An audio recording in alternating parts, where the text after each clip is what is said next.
లబ్ధిదారులకు వర్గాలు పార్టీలు ఉండవని, ప్రభుత్వం నిర్దేశించిన అర్హతలుంటే వారి లబ్ధి చేకూర్చాలి అని, ఇది భారత రాజ్యాంగం కల్పించిన హక్కు అని, కానీ చంద్రబాబు ఆయన కేబినెట్ అంతా రాజ్యాంగ ఉల్లంఘనకు పాల్పడుతున్నారని బొత్స సత్యనారాయణ శాసన మండలిలో పేర్కొన్నారు.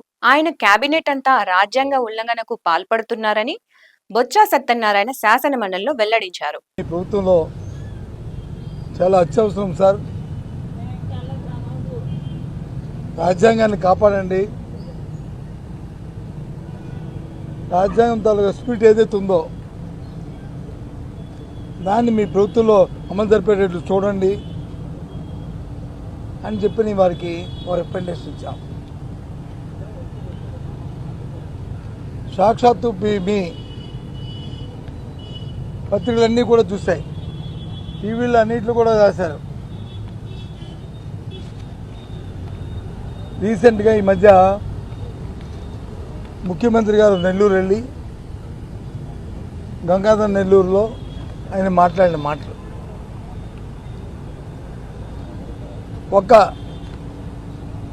ఏ పని చేసినా సరే తెలుగుదేశం పార్టీ వాళ్ళకే చేయండి, వైసీపీ పార్టీ వాళ్ళకి చేయొద్దు, చేస్తే పాముకి పాలు వేసి పోషించినట్టే.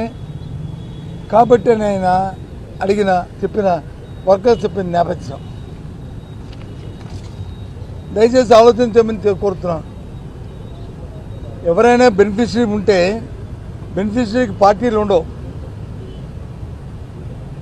బెనిఫిషరీకి వర్గాలు ఉండవు.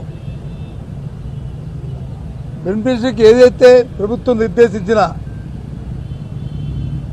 పారామీటర్స్ ఏవైతే ఉంటాయో వాటి వరకే చూసి ఆ పారామీటర్స్ కానీ సరిపోతే ఆ రకంగా వారిని లబ్ధిదారుడిగా చేకూర్చడం అనేది భారత రాజ్యాంగం ఇచ్చే హక్కు.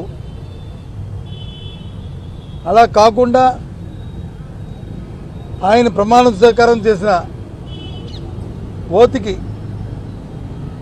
దానికి వ్యతిరేకంగా చట్టాన్ని చేతిలో తీసుకుంటూ కాన్స్టిట్యూషన్ వైలేషన్కి పాల్పడుతున్నారు చంద్రబాబు నాయుడు గారు, ముఖ్యమంత్రి గారు, వారి తాలూకా కేబినెట్ అంతా కలిపి వారితో పాటు బ్యూరోక్రసీ మొత్తం అందరూ కూడా ఈ విధంగా వారి పరిపాలన సాగుతుంది. కాబట్టి మీ ప్రభుత్వంలో మీ ఇంటర్వెన్షన్ అవసరం గవర్నర్ గారు అని చెప్పి వారికి ఈరోజు మేమందరం విన్నవించుకున్నాం. ఎప్పుడు కూడా దేశ చరిత్రలో స్వాతంత్రం వచ్చిన తర్వాత మన రాష్ట్రమే కాదు ఏ రాష్ట్రంలో కూడా రాజకీయాల్లో ఉన్న ఏ నాయకుడు కూడా ఈ రకమైన పదాలతోని ఈ రకమైన భాషతోని ఎవరు కూడా ప్రయోగం చేస్తూ పరిపాలన చేయలే. మేము ఒకటే అడుగుతున్నాం సూటిగా, ఆంధ్ర రాష్ట్రంలో ఏ రాజకీయ పార్టీ అయినా సరే ఆ పార్టీకి ఉన్న సిద్ధాంతాల ప్రకారం, ఆ పార్టీకి ఉన్న విధానాల ప్రకారం రాష్ట్రంలో ఉన్న 5 కోట్ల మంది ప్రజలకి మేలు జరిగే విధంగా పరిపాలన చేయడం అనేది ఆ పార్టీల తాలూకా లక్ష్యం. అధికార పార్టీ అయితే అది చేస్తారు, అదే ప్రతిపక్షాలు అయితే వాటిని చేయడానికి ప్రయత్నంగా ప్రభుత్వంతో అవి చేయించే ఏర్పాటును చేస్తూ వాళ్ళని ఒత్తిడి తీసుకొస్తూ చేస్తుంటాయి.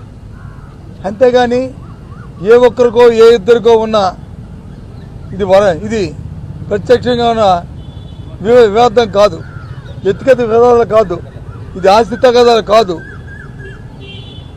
ఇది వ్యక్తిగతమైన తగాదాలు కాదు. ఇవి ఆ ఫండమెంటల్ వాల్యూస్ని పక్కన పెట్టి, ఆ ఫండమెంటల్ ఇష్యూని పక్కన పెట్టి ఇవాళ ఈ రకంగా మాట్లాడడం అనేది, రాజ్యాంగ భద్రమైన వ్యక్తులు మాట్లాడడం అనేది చాలా దురదృష్టకరమైన విషయాన్ని మరి గవర్నర్ గారి దృష్టికి తీసుకొచ్చాం. కాబట్టి ఇక్కడ ఉన్న మీ ద్వారా కూడా ఈ విషయాన్ని మీకు తెలియజెప్తూ రాష్ట్ర ప్రజానికానికి అందరూ కూడా ఆలోచించమని కోరుతున్నాను. ఇది ధర్మమా? పేదవాడికి వచ్చి పార్టీ అంటుకొట్టి వాడికి ఇబ్బంది పెట్టడం అనేది న్యాయమా? సామాజిక వచ్చి వాడు అవసరం తీర్చడానికి వచ్చి రాజకీయ పార్టీ రంగును పొలవడం అది మంచి పనా?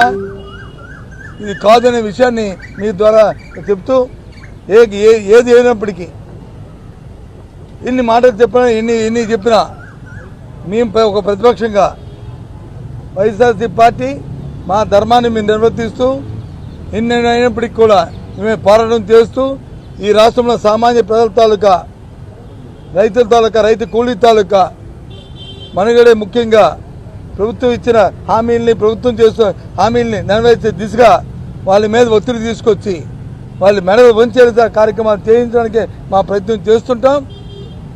ఎన్ని ఆహ్వానాలు వచ్చినా ఎన్ని వచ్చినప్పటికీ కూడా మా వంతు మేము నమ్మిన సిద్ధాంతాన్ని నమ్మి మేము ముందుకెళ్తామనే విషయాన్ని కూడా మీ ద్వారా రాష్ట్ర ప్రధానికి తెలియజేస్తున్నాం. ఏంటండి అక్రమ కేసుల గురించి ఇంతకుముందే అంతకుముందు ఇచ్చాం, చూస్తున్నాం. రోజు కూడా అక్రమ కేసులు పెట్టడం, వైసీపీ కార్యకర్తల మీద, నాయకుల మీద, యాక్టివిస్టుల మీద, లేకపోతే జర్నలిస్టుల మీద, సంబంధం లేని పార్టీ లేని జర్నలిస్టుల మీద మీ మీద కూడా కేసులు పెడుతున్న ధైర్యం చూస్తున్నాం. ఈ రకంగా చట్టాన్ని చేతిలో తీసుకుని పోలీసు వ్యవస్థతో ఏ విధంగా జూమ్ చేసి చూస్తున్నాం, ఆ విషయాన్ని కూడా గవర్నర్ గారి దృష్టికి తీసుకొచ్చాం.